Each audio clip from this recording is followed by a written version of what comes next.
BNP কেমন বাংলাদেশ চেয়েছিল আর এখন কি ঘটছে? এই সময় এসে বিএনপি শুভবুদ্ধির উদয় হচ্ছে।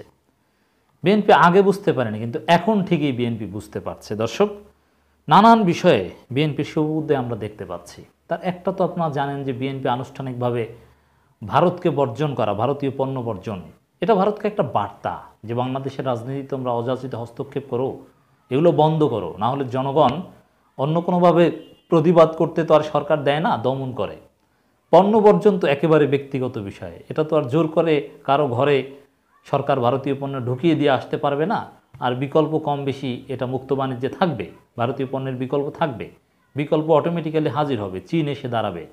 ভারত কোনো কিছু বন্ধ করে দিলে চীন সেখানে আসবে, কোনো ভারতীয় পণ্যের দাম বেড়ে গেলে সেখানে চীনের মিয়ানমারের পণ্য অটোমেটিক হাজির হবে। এটা ওপেন মার্কেট ইকোনমির একটা থিওরি। তো এরকম পরিস্থিতিতে বিএনপি ভারতীয় পণ্য বর্জনের কঠিন ঘোষণা এবং আরও কিছু বিষয় বিএনপিতে উপলব্ধি হচ্ছে। একটা খবর দর্শক আপনাদেরকে একটু শোনাতে চাই। মদ আসে বিনা শুল্কে, খেজুর আনতে হয় শুল্ক দিয়ে। মির্জা আব্বাস এরকম একটা কথা বলেছিলেন এবং আক্ষেপ করে বলছেন যে আমরা কি এমন বাংলাদেশ চেয়েছিলাম যে ইফতার করার জন্যে খেজুর খেতে পারবো না, খেজুরের পরিবর্তে বড়ই খেতে বলবে আর পেয়ারা খেতে বলবে, আর মদ আসবে বিনা শুল্কে, আর খেজুরের দাম শুল্কের কারণে এত বেড়ে যাবে, আর শুল্ক কমালেও দাম কমবে না আওয়ামী সিন্ডিকেটের ফলে। মানে শুধু এটা নয়, দেখেন বিএনপির লোকজনকে দেখছি যে ইফতার মাহফিল নিয়ে সরকার যে ঘটনা ঘটাচ্ছে তার বিরুদ্ধেও বিএনপি প্রতিবাদ করেছে। বিশ্ববিদ্যালয় ক্যাম্পাসগুলোতে ইফতার মাহফিলের নিষেধাজ্ঞার প্রতিবাদে আনুষ্ঠানিক বিবৃতি দিয়েছে ছাত্রদল, আমাদের কাছে পাঠিয়েছে। এবং ঢাকা বিশ্ববিদ্যালয়ে এখন তো বলছে ভুল বুঝাবুঝি, রমজান কেন্দ্রিক কোনো প্রোগ্রামের ক্ষেত্রে যে জটিলতা তৈরি করা হয়েছিল প্রতিবাদের ফলে এখন হয়তো বা একটু পিছু হচ্ছে বা নরম সুরে কথা বলছে।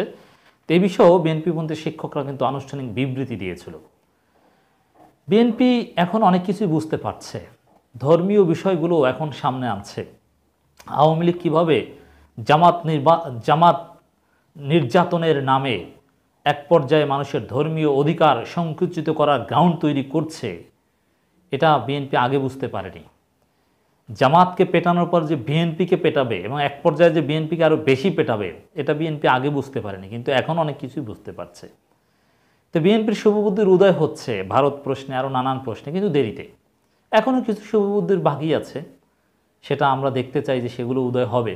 যেমন বিএনপির ভিতরে থাকা ভারতীয় প্রোডাক্টকে লাথি মেরে সরিয়ে দেওয়া, ইকবাল হাসান টুকু বা এই টাইপের যে সাজানো মধ্যে সম্পর্কে আমরা অনেক আগে সতর্ক করেছিলাম। তো এটা বিএনপি কবে করতে পারবে? এই শুভবুদ্ধির উদয় হওয়াটাই জরুরি। তো এখন এই যে মদ, খেজুর এগুলো নিয়ে কথা বলা, এর মানে ধর্মীয় বিষয় সামনে আনা।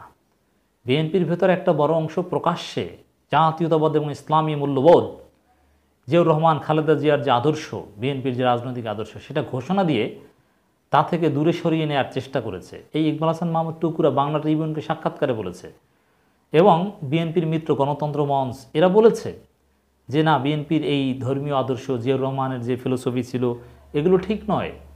যারা ৭২-এর সংবিধানে পরিপূর্ণ বিশ্বাস রাখে, জিয়াউর রহমানের সংস্কারে মোটো আস্থা রাখে না, তারা এখন বিএনপির মিত্র, তাদেরকে গুরুত্ব দেয় বিএনপি, সবচাইতে গুরুত্ব দেয়, জামাতের চাইতে, ১২ দলীয় জোটের চাইতে বেশি গুরুত্ব দেয়।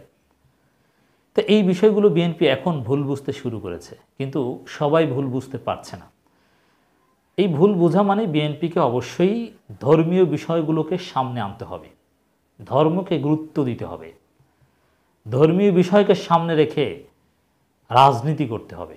ধর্মকে ব্যবহার নয়, ধর্মীয় অধিকারের পক্ষে দাঁড়াতে হবে, ইসলামের পক্ষে দাঁড়াতে হবে, দাড়ি টুপিওয়ালা হুজুরদের, আলেমদের পক্ষে দাঁড়াতে হবে। হুজুরদের, আলেমদেরকে বিএনপিতে প্যাট্রোনাইজ করতে হবে, বিএনপির কমিটিতে আলেম থাকতে হবে, স্থায়ী কমিটিতে থাকতে হবে।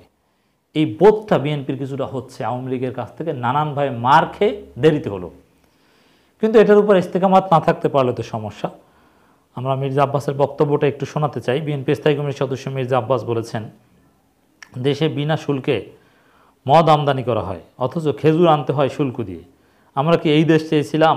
৭১-এ বাংলাদেশকে কেন স্বাধীন করেছিলাম?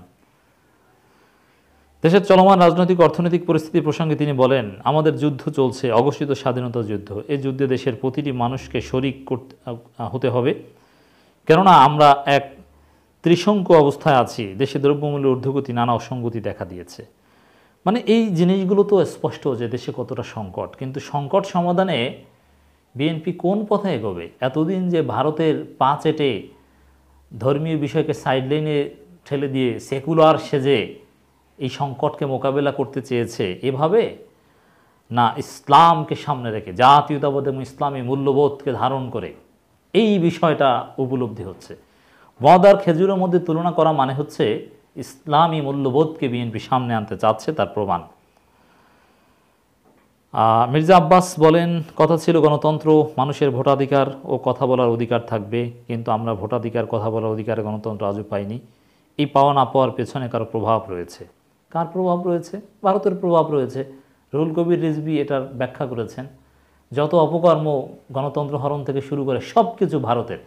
এখন মির্জা আব্বাসের এটারও সমালোচনা করব। এই পাওয়া না পাওয়ার পেছনে কারো প্রভাব রয়েছে। এই কারো আপনি জমির ব্যবহার করেন কেন? আপনি অ্যাজেক্টিভ, আপনি প্রোনাউন বা সর্বনাম কেন ব্যবহার করেন? আপনি কারো প্রভাব রয়েছে এইসব ফালতু কথা বাদ দিয়ে বলবেন যে ভারত এবং আওয়ামী লীগের প্রভাব রয়েছে। ভারতের নাম বলতে সমস্যাটা কোথায়? বিএনপি নেতাদের একটা অংশের এখনও দেখবেন যে ভারতকে ইঙ্গিত করে কিছু বললেও জমির ব্যবহার করে, সর্বনাম ব্যবহার করে বলে। ভারত এভাবে বলতে সাহস পায় না। না, এভাবে বলতে হবে, ভারতের নাম বলতে হবে অকপটে, যেরকম বলেন রুহুল কবির রিজভী, যেরকম বলেন বাবু গয়েশ্বর রায়।